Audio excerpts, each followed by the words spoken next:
KPK periksa anak dan menantu Jokowi. Sekarang juga. KPK periksa anak dan menantu Jokowi. Sekarang juga. KPK periksa anak dan menantu Jokowi. Masalah gaya hidup. Jangan gagah-gagahan karena merasa punya mobil bagus atau motor gede yang bagus. Hati-hati, hati-hati. Saya ingatkan hati-hati. Jadi media yang setiap saat bisa memunculkan perilaku-perilaku kita sehari-hari kayak apa. Meskipun sembunyi-sembunyi. Kalau Balungan kiri. iya, mentalnya kiri.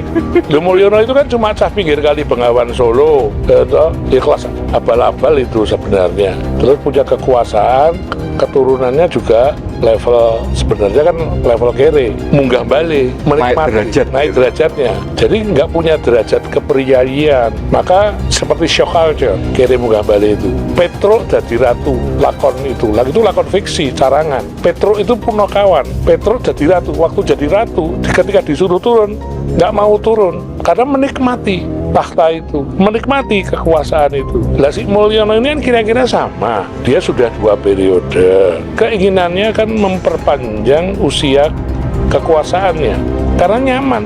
Anak-anaknya yang semula dibanggakan hanya jualan martabak dan pisang menikmati itu, lalu show off naik private jet ke Amerika. Ironinya berangkat untuk sekolahnya itu duitnya pakai beasiswa. Lo beasiswa itu kan diberikan untuk mereka yang tidak mampu. Lo kalau mampu private jet beasiswa, pakai duit beasiswa apa nggak malu? Dikasih jet pribadi, dia bilang harusnya hidup sederhana. Ini kalau dalam rangka pencegahan.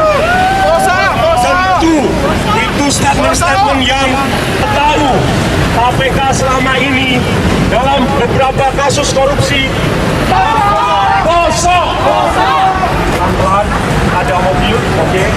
Pilih roti bos 400.000 terus dipamerin gitu. Kalau dari awal nggak sok-sokan jadi manusia sederhana banget gitu, nggak begini juga. Memang ada gerakan dari rakyat untuk memaksa mundur seperti Pak Jokowi menantang rakyat. Saya yakin dia tahu dia salah. Saya yakin Kaisang tahu bahwa apa yang dia lakukan itu bisa menjatuhkan bapaknya. Jadi dia ngumpet.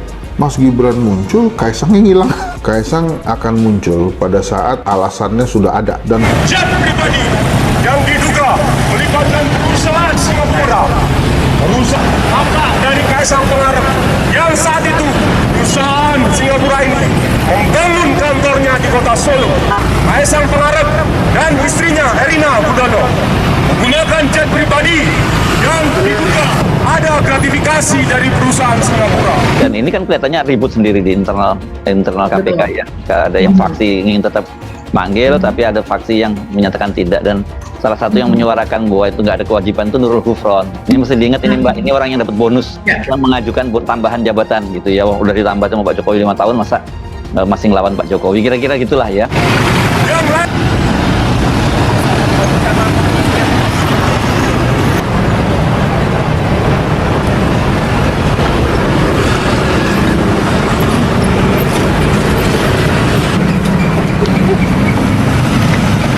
Bahwa tidak ada kewajiban untuk Kaisang itu mengklarifikasi kan Tesa ya waktu itu. Betul. Terus kemudian kita ingat dibantah oleh Nawawi Pomolango, PLT dari KPK dan kemudian Wakil Ketua KPK Alexander Marwata yang juga mengatakan begitu, dia bahwa ini bisa jadi modus untuk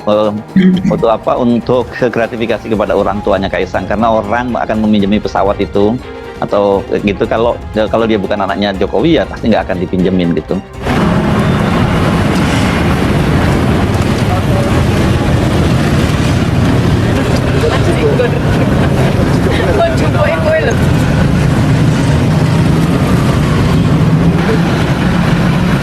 Apalagi mereka sekarang posisinya KPK ini ada di bawah Jokowi, bukan yang menjadi lembaga independen seperti semula. Saya rasa terobosan baru harus dilakukan oleh Pak Prabowo kalau seandainya dia memang ingin mendapatkan legitimasi begitu. Kita jalan mundur, pelan-pelan saja. Kita jalan mundur ke kantor pos Gondolayu. Ini sebagai simbol kemunduran pemberantasan korupsi. kita tahu statement pimpinan dan Humas KPK tentu tanda petik menyejukkan bagi keluarga Jokowi.